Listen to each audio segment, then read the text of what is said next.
अस्सलाम वालेकुम dear viewers. तो डियर व्यूवर्स, आज जो है ना हम क्लास 9 केमिस्ट्री का चैप्टर नंबर 2 और इसमें जो है ना हमने रदरफोर्ड्स का पार्ट फर्स्ट जो है ना वो डिस्कस किया है।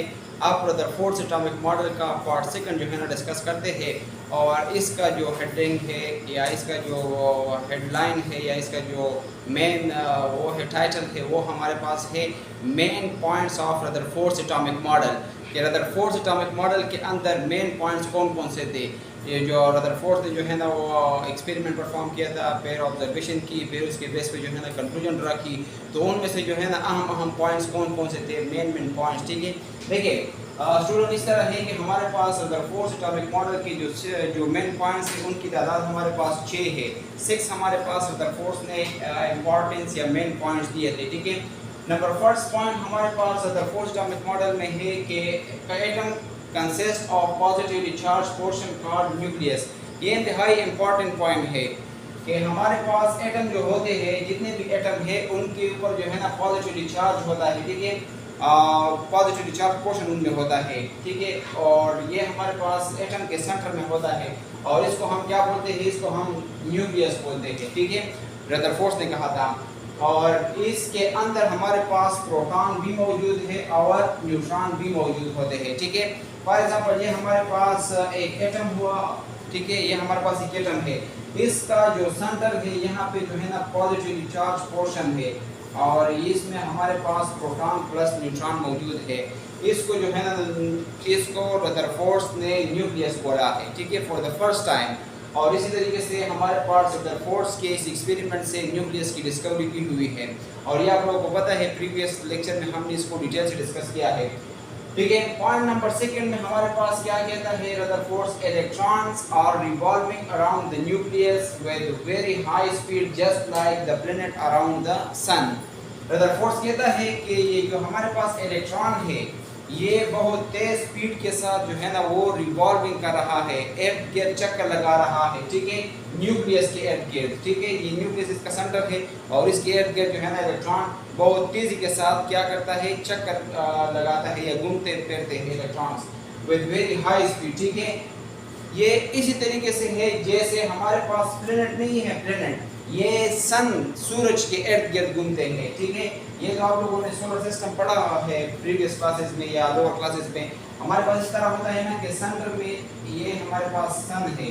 ठीक है, और सन के इर्द गिर्द हमारे पास वेरियस प्लैनेट्स वो जो है ना सन के इर्द गिर्द चक्कर लगाते हैं।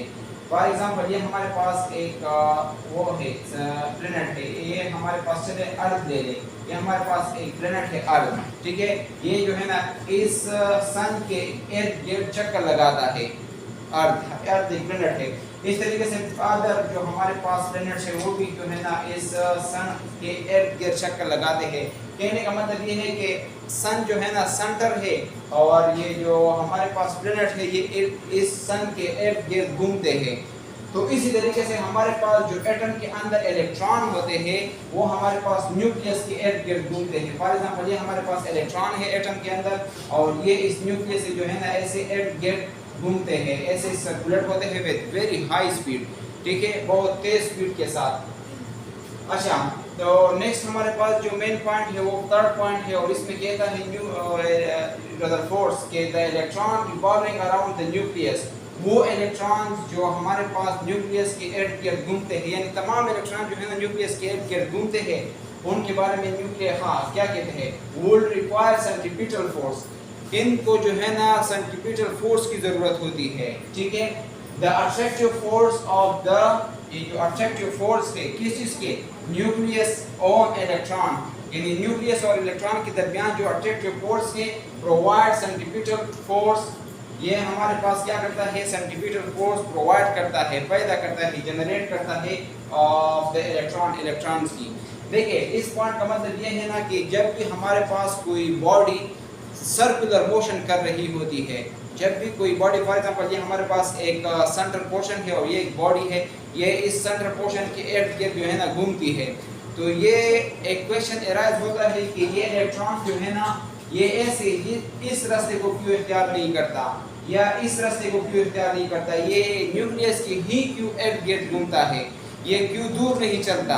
देखिए तो इसकी पीछे रीजन हमारे पास ये है ना, जो रदरफोर्ड ने कहा था, वो ये कहा था कि हमारे पास जो इलेक्ट्रॉन है ये नेगेटिवली चार्ज पार्टिकल है और प्रोटॉन हमारे पास है पॉजिटिवली चार्ज पार्टिकल, जो न्यूक्लियस के अंदर मौजूद है और न्यूक्लियस एटम का सेंटर होता है।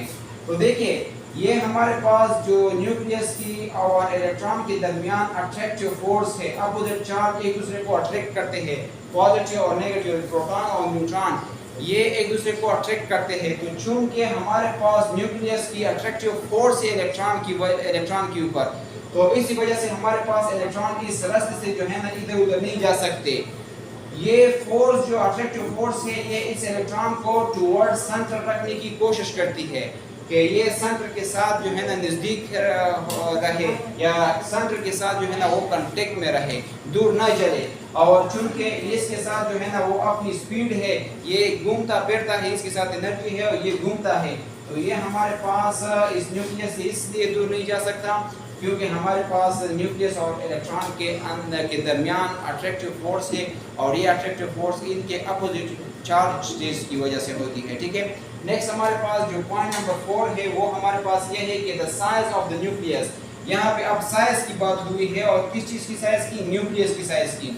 The size of the nucleus is very small, कि ये साइज जो न्यूक्लियस का है ये इंतहाई छोटा है, किस चीज़ के मुकाबले में, to the size of the whole atom, पूरे एटम के मुकाबले में। देखिए ये हमारे पास एटम है और ये न्यूक्लियस है, तो न्यूक्लियस का अगर साइज हम यहाँ पे देखें तो ये छोटा है ना, तो न्यूक्लियस का साइज वाकई में जो है ना पूरे एटम के साइज के कंपैरिजन में या मुकाबले में बहुत छोटा होता है। ठीक है, ये हमारे पास फॉर एग्जांपल ये एटम है, तो ये न्यूक्लियस है, तो न्यूक्लियस का साइज बहुत छोटा है, एटम का साइज बहुत बड़ा है।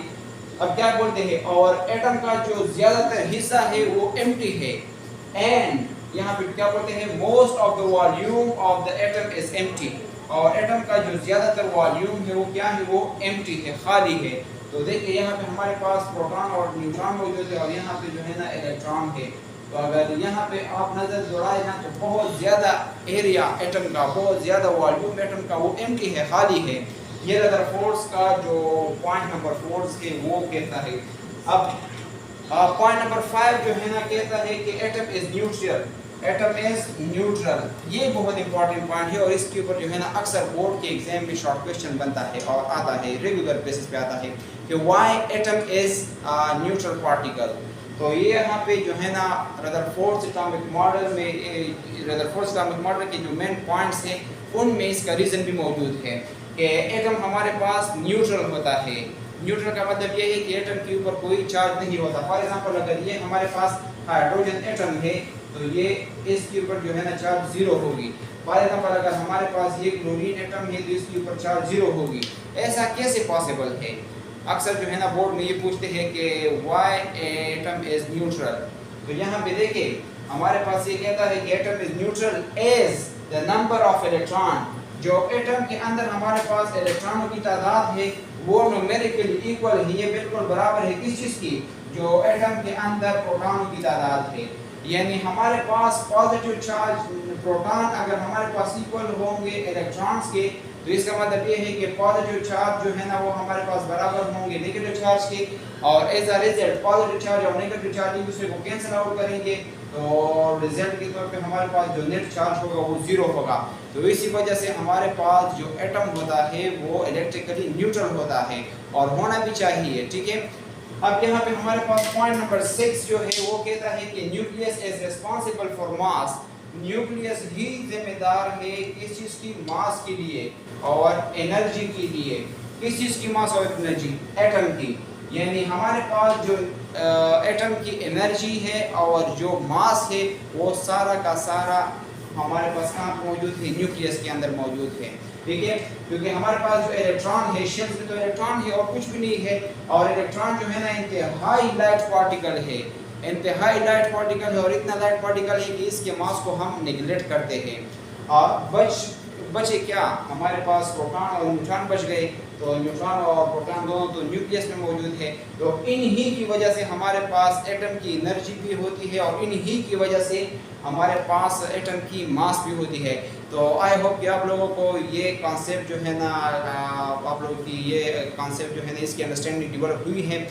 नेक्स्ट जो है ना हम रदरफोर्ड एटॉमिक मॉडल के जो डिफेक्ट्स है उनको अंडरस्टैंड करते हैं, वन बाय वन उनको एक्सप्लेन करते हैं। Thank you so much for watching and note करिए इसको।